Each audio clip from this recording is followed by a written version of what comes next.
is that they are taking so many children from parents. There was a story in the mainstream media a few days ago where they were saying we're going to run out of foster parents because we're having record numbers of children taken from their families.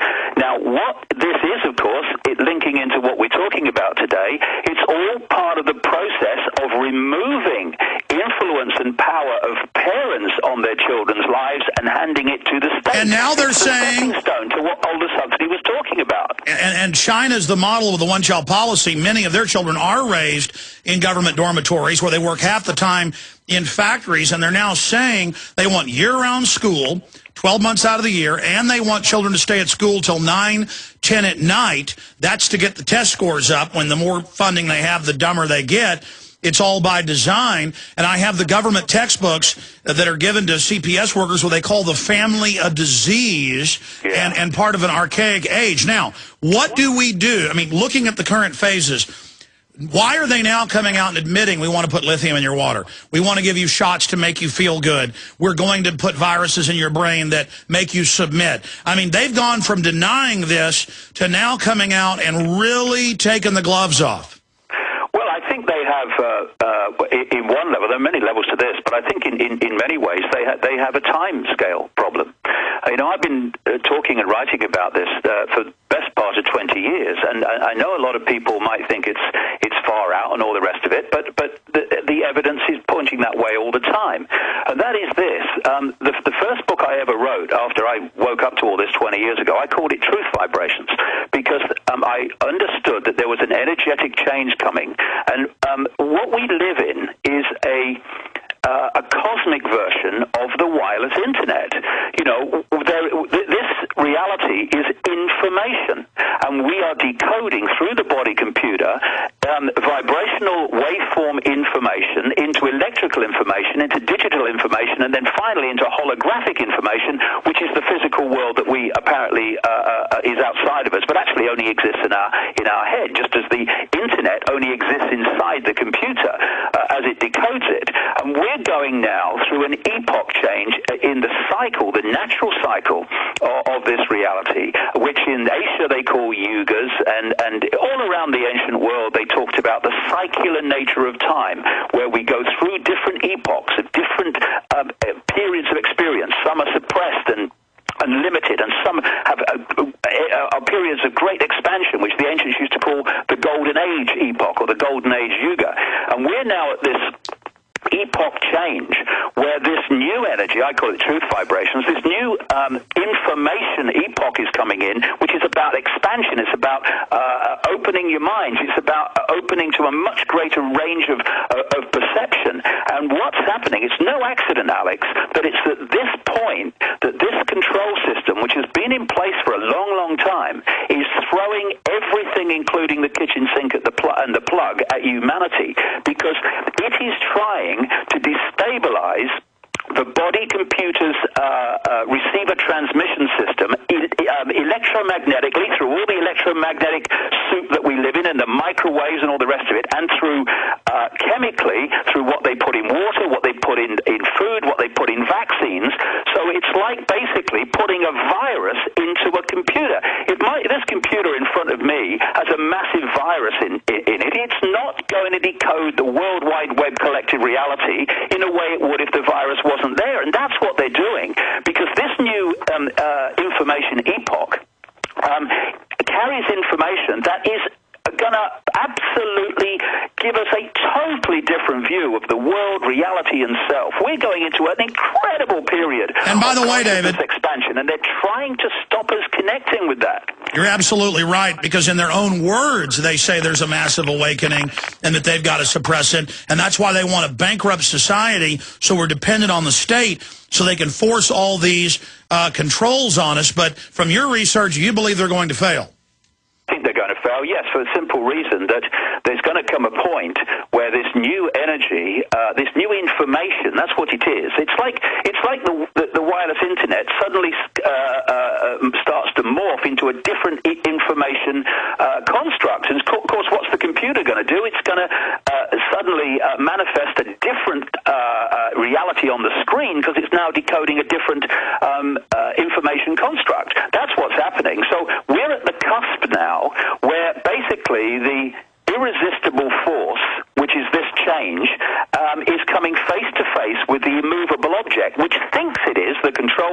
system, but isn't.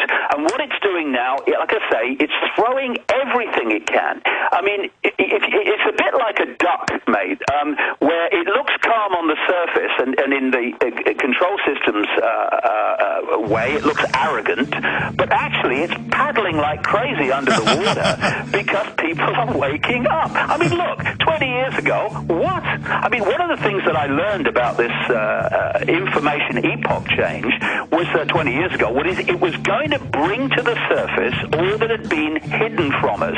Now, look, mate, 20 years ago, no evidence. 10 years ago, a bit more maybe, but look at it now. Stay there. Big enemy of the free internet died, but we're sad for him. Ted Stevens confirmed dead in a plane crash. The senator still shrouded in reports of corruption. David, you got cut off by the break. You were saying 20 years ago, hardly anybody was awake and the evidence wasn't prolific. 10 years ago, some info was out there, but now it's racing. And I talked to police. 5 years ago, Austin cops would walk by when they saw me at the mall or on the street and would make jokes at me. Now they come over scared and say, we appreciate you. We know it's all true. What do we do?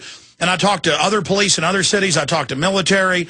They say the awakening is incredible. And, of course, that's the enforcer's power structure. So continue with the awakening you're seeing and what the controllers are going to do, not just chemicals and biologicals, but wars, depressions, scares. I mean, going into this big time of change, how are they going to try to suppress this global awakening? Well, I'm having the same experience with, people in the system who are seeing it.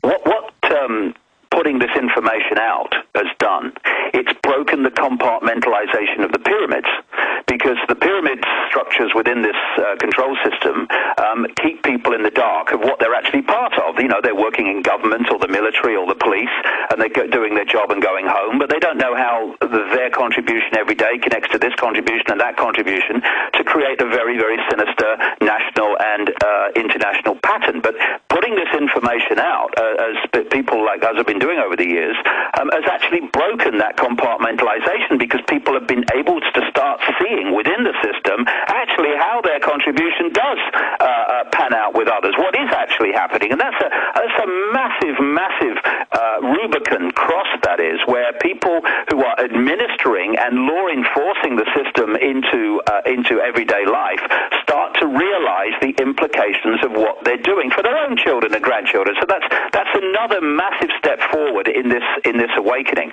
But see, what we've got is the different levels of the body computer. We've got the chemical levels. At one level, it's a chemical organism. So they hit the chemical balance through additives in food, additives in water, and vaccines and all the rest of it. Then we've got an electromagnetic balance, and they're trying to hit that with all this electromagnetic pollution that even mainstream media are talking about, this soup or fog that we live in now with all this technology and microwaves. But there's another thing. When we feel emotion and our mental and emotional state, that fundamentally affects our vibrational state, because at one level we're vibrating energy. That's what we are, information. And so if you can get people into a state of fear, this is one of the key reasons. There are many reasons for it, but this is one of the key reasons that society has been structured to create as much fear, as much stress, as much worry, as much anxiety as possible about, what about the future? What about the rent? What about my job? What about the war? All this stuff. What about the kids?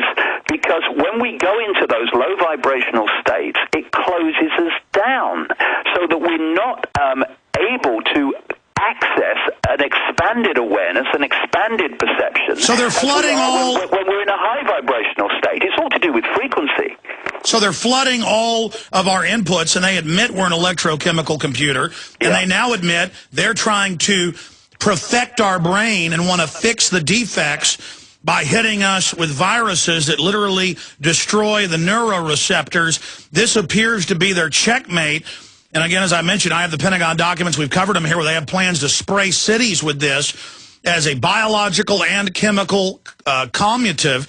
How do we respond to their ultimate checkmate? Well, this may sound trite, but I don't really care, because I feel it's absolutely true. We are being bombarded, Alex, on all these different levels of being for one simple reason. We are extraordinary expressions of genius. We are extraordinary expressions of consciousness. And what they've got to do is to attack us on all these levels. I mean, this is... They're scared of us. We're powerful. We're made in the image of the Creator, and they know it. Well, this is an analogy that I've used a few times. If you... want to put a ball in an unnatural state in a tank of water, i.e. you want it on the bottom of the tank, then you have to hold it there. You can't put it there and then take your hand away because, boom, it's back to its natural state, floating on the top. And our natural state is of expanded consciousness that we would call genius and you know, able to create what we would perceive from this reality as miraculous things. What we are has been suppressed. We are not manifesting who we really are. We're manifesting a subordinated, suppressed version of what we are. This is how the control system controls us. And so when we open our minds, open our consciousness, understand it's a mental, emotional thing. If you understand and know that you are not David Icke, you are not Alex Jones, you are not Ethel Smith, that is your experience. You are infinite, eternal consciousness. Now, going back to David Icke, his website's davidicke.com. He's going to be speaking in 5 days in South Africa. He's coming to the United States in October. David, tell us about some of the other places you're going to be speaking in the world. Yeah, I mean, the whole thing's exploding, which is all part of this awakening. I'm going to go to Prague. I'm going to go to New York, Times Square in October, and San Francisco, Amsterdam, Ukraine, Barcelona, Lisbon, Portugal. I'm going to Stockholm, Sweden, and I'm coming to LA next year. And so it's amazing what's happening. I mean, you know, I couldn't fill a phone box 15 years ago. And so, you know, this awakening is not a myth. It's happening all over the world. And this is what's putting the control system into panic mode. Well, I agree with you. They are going into panic mode. Now, specifically, though, you talked about fear. And if they can keep you in fear, you'll go into a catatonic, learned helplessness state. I've seen the psychological studies the governments and corporations are obsessed with. But these particular vaccines that they call cognitive enhancers, they want to give school kids, the troops. They're pushing it like, oh, it's the great new toy coming out in a few months, but you can't get it yet. They're really hyping it with hundreds of these new things that are coming online. They say they want to stop fear and anxiety, but the way I read it is it's going to block regular steroids interacting in the brain, which show aggression or resistance or determination. So for me, when I say fear, I get fearful, so I take action. But I guess that really isn't fear. That's resistance. And so if they want us to be in fear, why then would they come out with vaccines that just completely block it where you're an emotionless jellyfish? I guess that's the next stage? Well, that's the next stage, exactly, because, you know, once you've got a drug control of the body, then suddenly you're doing it in a different way. You're fundamentally destabilizing the body in another way, as opposed to the fear itself. See, what the body is, it's an information blueprint. Think the green codes in the Matrix movie. It's an information blueprint. Now, when that blueprint is in its prime state, we are healthy, we think sharply, we are functioning perfectly. We're creative, we're decisive, we're beautiful, we're in tune with the universe. We can see through what we can't see when we're in a closed state. Now, what we need to do, I would suggest, is see everything as information if we're going to understand what's going on here, because this is how deeper in the rabbit hole. So when someone puts a virus or whatever into a body, it's information. The virus is information. It's introducing rogue, distorting information that distorts the blueprint, the basic blueprint of the body.